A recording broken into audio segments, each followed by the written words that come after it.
السلام علیکم فرینڈز، میرا نام ہے زوہا اور آپ دیکھ رہے ہیں زوہاب ٹی وی۔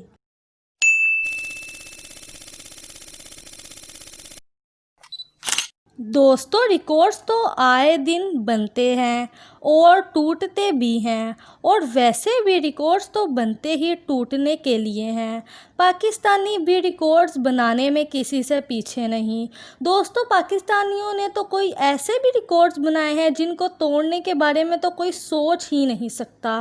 دوستو، آج کی ویڈیو میں ہم آپ کو پاکستانیوں کے ایسے ریکارڈز کے بارے میں بتائیں گے جو کوئی توڑنے کے بارے میں سوچ بھی نہیں سکتا۔ تو شروع کرتے ہیں video.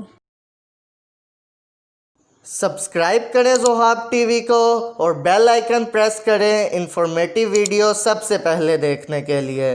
Number 5، real life Superman. اگر میں آپ کو بتاؤں کہ ایک آدمی نے اپنے کان کی مدد سے 65 کلو کا وزن اٹھایا ہے تو یقیناً آپ میری بات پر یقین نہیں کریں گے۔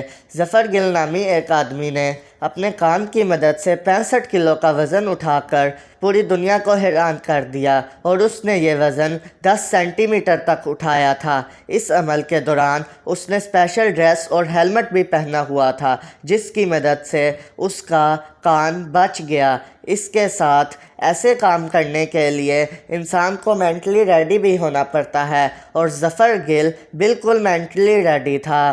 اس کا یہ کام ریکارڈ بھی ہوا تھا اور Guinness book of world record میں درج بھی ہے۔ Number 4، king of squash.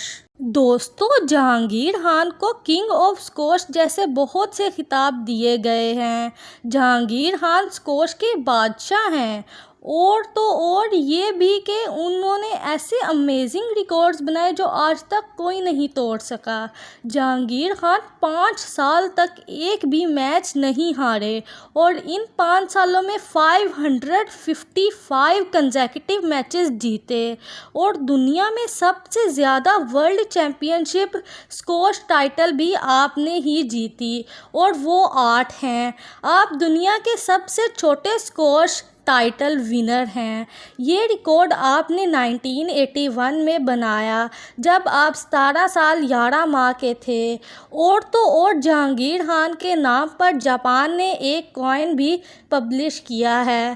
یہ کوئی چھوٹی بات نہیں، آپ کو بہت شہرت ملی، اور یہ کرنا کوئی آسان نہ تھا۔ آپ نے بہت سے ریکارڈز بنائے، اور ایسے ریکارڈز بنائے ہیں جو آج تک کوئی توڑنے کے بارے میں سوچ بھی نہیں سکتا۔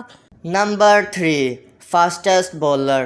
دوستو، پاکستان ویسے تو بہت سے کھیلوں میں اچھا رہا ہے، مگر کرکٹ ایک ایسا کھیل ہے جس میں پاکستان آج بھی کئی ریکارڈز بنا رہا ہے۔ پاکستان کو تو فاسٹ بولرز کی سرزمین کہا جاتا ہے۔ فاسٹ بولرز کا ذکر ہو اور شعیب اختر کا ذکر نہ ہو، ایسا تو ہو ہی نہیں سکتا۔ شعیب کو راولپنڈی ایکسپریس کہا جاتا ہے کیونکہ وہ راولپنڈی میں پیدا ہوئے، اور ان کی سپیڈ ایک ٹرین جتنی ہے۔ آپ نے دنیا کی سب سے تیز گیند 2003 ورلڈ کپ میں انگلینڈ کے خلاف کیپ ٹاؤن میں ساؤتھ افریقہ میں کروائی، اور یہ گیند 161.3 کلومیٹرز پر آر کی تھی۔ کئی فاسٹ بولرز جیسا کہ بریٹ لی، مچل سٹارک اور شون ٹیٹ نے یہ ریکارڈ توڑنے کی کوشش کی، لیکن آج تک ایسا کوئی نہ کر سکا۔ نمبر 2، اسمالسٹ قرآن مجید۔ دوستو، یہ جو آپ چھوٹا سا قرآن پاک دیکھ رہے ہیں، یہ سچ میں قرآن ہے، یہ کوئی فوٹو شاپنگ نہیں ہے۔ اس کا سائز صرف 1.7 centimetre into 1.28 centimetre into 0.72 centimetre ہے۔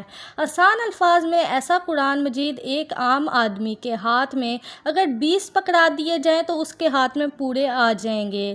یہ منی قرآن پاکستانی آدمی ڈاکٹر محمد سید کرامی نے 1982 میں قاہرہ یعنی مصر میں بنایا۔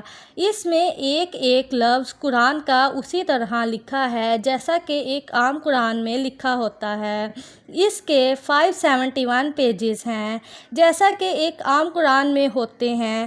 اس کے بعد بھی کئی چھوٹے قرآن بنائے گئے، مگر اس جتنا چھوٹا کوئی نہ بنا سکا۔ البتہ ایک اس سے بھی چھوٹا قرآن بنایا گیا ہے، جو کہ ابھی تک Guinness book of world record میں شامل نہیں ہوا، جس کی وجہ سے یہ ہی سب سے چھوٹا قرآن پاک ہے۔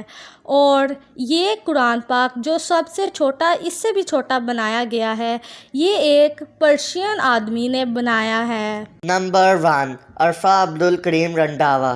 آپ نے یہ نام کہیں نہ کہیں تو سنا ہی ہوگا، کیونکہ عرفہ کریم آج تک کی ینگسٹ MCP ہے، یعنی مائکروسافٹ سرٹیفائیڈ پروفیشنل ہے۔ یہ 2004 میں پوری دنیا میں مشہور ہو گئی تھی، جب یہ صرف 9 سال کی تھی، اور تب ہی یہ MCP بن گئی تھی۔ یہ 2008 تک پوری دنیا میں پاکستان کو ریپریزنٹ کرتی رہی۔ یہ اتنی جینیس تھی کہ جس عمر میں بچے ابھی لفظوں کی پہچان کرتے ہیں، یہ کمپیوٹر چلانے سے لے کر کمپیوٹر کی ہر چیز کے بارے میں جان گئی تھی۔ اس کو پرائڈ آف پاکستان کا ایوارڈ بھی دیا گیا تھا، اور یہ ایوارڈ پاکستان کے اس وقت کے پریزیڈنٹ نے دیا تھا، اور اس کے مرنے کے بعد اس کے نام پر لاہور میں عرفہ کریم ٹاور بھی بنایا گیا۔ یہ صرف 17 سال کی عمر میں 2012 میں کارڈیک اریسٹ کی وجہ سے فوت ہو گئی تھی۔ کارڈیک اریسٹ ایک ہارٹ ڈیزیز ہے۔